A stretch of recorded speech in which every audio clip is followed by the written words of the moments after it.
ये सृष्टि में कुदरत को महान वैज्ञानिक कहा गया है। साइंस भी मानते हैं कुदरत को महान वैज्ञानिक, विज्ञान भी मानता है कुदरत को महान वैज्ञानिक। कुदरत ने ये सृष्टि को सर्जन किया, प्रकृति का निर्माण किया, वो कर्म का सिद्धांत के अधीन ही किया है। अगर कर्म सिद्धांत नहीं होता तो ये सृष्टि कभी टिक नहीं पाती, कभी आगे चल नहीं पाती। सृष्टि का विनाश 100-200 साल में हो जाता, इसमें कोई शक ही नहीं। यही कारण से कुदरत ने ये बात को लक्ष्य में रखकर सृष्टि को चलाने के लिए, सृष्टि को आगे डेवलप करने के लिए कर्म का सिद्धांत रखकर लक्ष्य राशि का निर्माण किया है। इस सृष्टि चलाने के लिए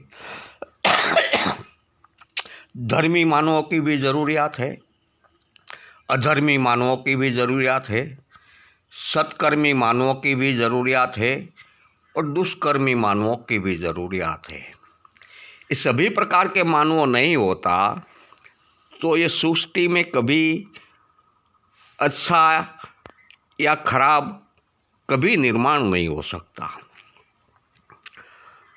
अगर मानो कि मजदूर वर्ग नहीं होता, कष्टदायक योनियाँ नहीं होती, कष्टदायक मानव समुदाय नहीं होता, कारीगर वर्ग नहीं होता, तो इस सृष्टि में काम कौन करता?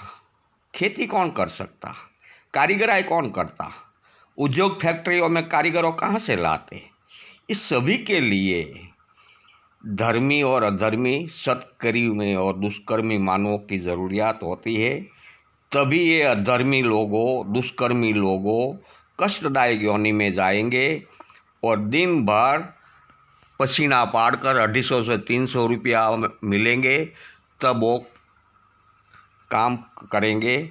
ऐसी कष्टदायक योनियों होगी तो ही ये सृष्टि चलाने के लिए अनाज पैदा होगा, कारीगराई होगी, प्रोडक्शन फैक्ट्रियों होगा, तभी ये हो सकता है।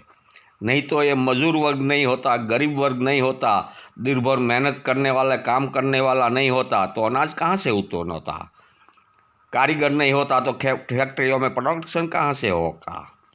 सब कष्टदायक होनी ऐसे मानवों को मिलती है जो दुष्कर्मी होते हैं, जो अधर्मी होते हैं, जिसको पूरे दिन पसीना पाड़कर ही मेहनत करनी पड़ती है, तब उनका पेट भरेगा और ये दुनिया को उनके पसीने पाड़ने से, उनकी मेहनत करने से अनाज मिलेगा, फैक्ट्रियों का प्रोडक्शन मिलेगा, जो भी दुनिया को आगे चलने के लिए जो भी चाहिए वो सभी चीज़ें मिलेगी, तभी ये सृष्टि चल पाएगी। अगर धर्मी लोग, सत्कर्मी लोग तो वैभव, ऐश, मान, पद वाला ही उनको तो वैभव जीवन मिलता है, वो तो काम करने वाले हैं नहीं, तो उनको खाने के लिए अनाज कहाँ से लाएंगे? उनकी फैक्ट्रियाँ चलाने के लिए कारीगर कहाँ से लाएंगे? ये सभी चीज़ों को उपलब्ध कराने के लिए ही कुदरत ने सभी बातों को नज़र समक्ष रखकर ये सृष्टि का निर्माण कर्मों के सिद्धांत के अधीन ही किया है। तब ये सृष्टि चल पाती है और सृष्टि का निर्माण भी कर्मों के सिद्धांत के अधीन ही किया है, तब ये सृष्टि आगे डेवलप हो सकेगी। नहीं तो ये सृष्टि कर्म का सिद्धांत के अधीन नहीं होती तो ये सृष्टि कभी आपो आप नहीं चल पाती, कभी आगे नहीं बढ़ सकती, कभी भी उनका डेवलपिंग नहीं हो सकता।